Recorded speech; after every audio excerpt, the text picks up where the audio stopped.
Parliament సమావేశాలను బహిష్కరించాలని India కూటమి నేతలు డిసైడ్ అయ్యారు. ఉభయ సభల్లో విపక్ష ఎంపీలను సస్పెండ్ చేయడంతో ఈ నిర్ణయం తీసుకున్నట్టు నేతలు చెబుతున్నారు. ఖర్గే ఛాంబర్లో విపక్షాల ఫ్లోర్ లీడర్లు సమావేశమయ్యారు. మరోవైపు ఢిల్లీలో ఇవాళ ఇండియా కూటమి నేతలు సమావేశం కానున్నారు. ఢిల్లీ అశోక్ హోటల్లో మధ్యాహ్నం 3 గంటలకు భేటీ కానున్నారు. 5 రాష్ట్రాల అసెంబ్లీ ఎన్నికల ఫలితాల తర్వాత మొదటిసారి కూటమి సమావేశం కావడం ప్రాధాన్యతను సంతరించుకుంది. ఈ సమావేశంలో రాబోయే లోక్సభ ఎన్నికల అజెండాలో సీట్ల సర్దుబాటు, ఉమ్మడి ప్రచారంపై చర్చించే ఛాన్స్ ఉంది. ఈ సమావేశానికి సంబంధించి మరిన్ని అప్డేట్స్ మదర్ అందిస్తారు. మదర్, పార్లమెంట్ సమావేశాల బహిష్కరణపై అప్డేట్స్ ఏంటి? చంద్రిక, కీలక నిర్ణయం తీసుకుంది విపక్ష కూటమికి సంబంధించి. ముఖ్యంగా ఇండియా కూటమి ఫ్లోర్ లీడర్లతోటి ఈరోజు మల్లికార్జున ఖర్గే ఛాంబర్లో కీలక సమావేశాన్ని ఏర్పాటు చేసుకున్నారు. ఆ సమావేశంలో పార్లమెంట్లో అనుసరించాల్సినటువంటి వ్యూహాలపైన చర్చించారు. ముఖ్యంగా నిన్న 78 మందికి పైగా ఎంపీలను సస్పెండ్ చేశారు. దాన్ని నిరసిస్తూ పార్లమెంటు సమావేశాలని, అంటే ఇంకా 4 రోజుల పాటు సమావేశాలు ఉన్నాయి, ఈ సమావేశాలని బహిష్కరించాలని విపక్ష కూటమి, ముఖ్యంగా ఇండియా కూటమికి సంబంధించి నేతలు ఒక నిర్ణయం అయితే తీసుకున్నారు. దానిలో భాగంగానే ప్రస్తుతం ఎంపీల సస్పెన్షన్ని నిరసిస్తూ గాంధీ విగ్రహం ముందు ఆందోళన బాటపట్టారు. ఎంపీలందరి సస్పెన్షన్ పైన తీవ్రంగా ఆగ్రహం అనేది కూడా వ్యక్తం చేస్తూ ఉన్నారు.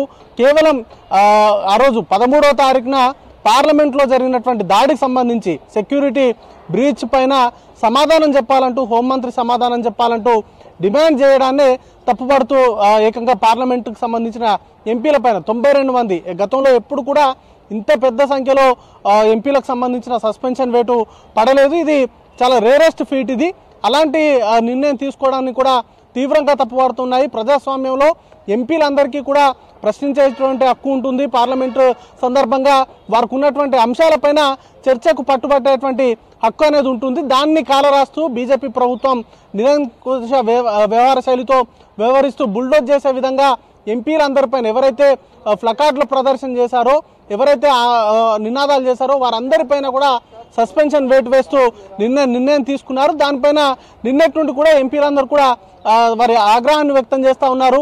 కేవలం ప్రశ్నించేటువంటి క్రమంలో, కేవలం చర్చకు పట్టుబడుతున్నటువంటి అంశాన్ని, అది పార్లమెంటు పైన జరిగినటువంటి దాడిపైన తాము చర్చ అడుగుతున్నామో ఆ చర్చను ఎందుకు ప్రభుత్వం వెనుకాడుతుంది? ప్రభుత్వం సమాధానం చెప్పొచ్చు కదా, ఏం జరిగింది, ఇప్పటి వరకు తీసుకున్నటువంటి నిర్ణయాలకు సంబంధించి చర్చకు ఎందుకు వెనుకాడుతున్నారు అనేటువంటి క్వశ్చన్ అనేది కూడా రేజ్ అవుతా ఉంది. పార్లమెంట్ సెక్యూరిటీకి సంబంధించి ఇప్పటికే ఎంపీలకు స్పీకర్ లేఖ రాశారు.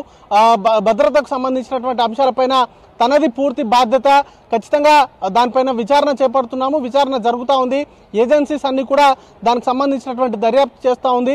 ఎంపీలు ఎవరు కూడా అధైర్యపడొద్దు, దానికి సంబంధించినటువంటి బాధ్యత, భద్రతకు సంబంధించినటువంటి అన్ని అంశాలను కూడా తమ సెక్రటేరియట్కు, పార్లమెంట్ సెక్రటేరియట్కు వదిలేయాల్సిందిగా లేఖ రాశారు. అయినప్పటికీ కూడా ఎంపీలు ఎవరు కూడా ఆ లేఖకు సంబంధించి ఎవరు కూడా సంతృప్తిగా లేరు.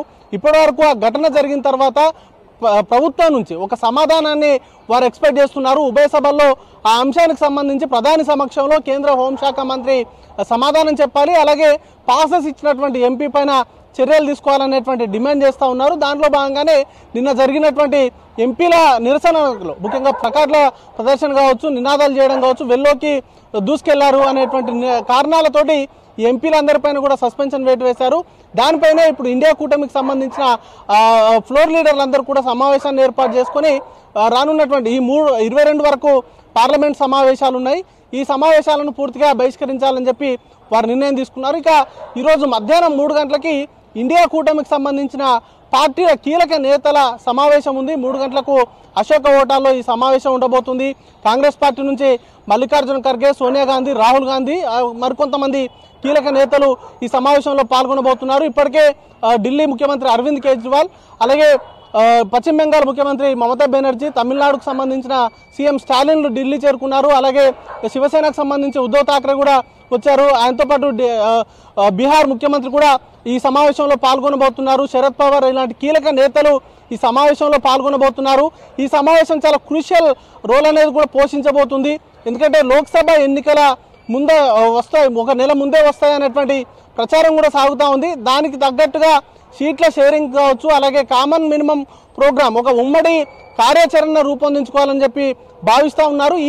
ఈ రోజు జరగబోయేటువంటి ఈ సమావేశంలోనే సీట్ షేరింగ్ కు సంబంధించి నిర్ణయాలు తీసుకునేటువంటి అవకాశం ఉంది.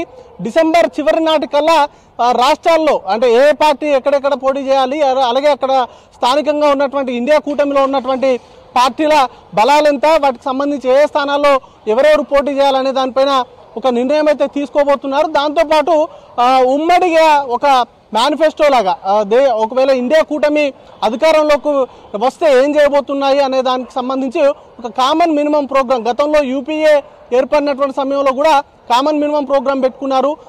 అలాగే ఇప్పుడు కూడా ఇండియా కూటమికి సంబంధించి కూడా ఒక కామన్ మేనిఫెస్టోని రూపొందించి ప్రజల్లోకి వెళ్ళాలని చెప్పి కూడా భావిస్తూ ఉన్నారు. వాటికి సంబంధించి కూడా నిర్ణయం తీసుకునేటువంటి అవకాశం ఉంది.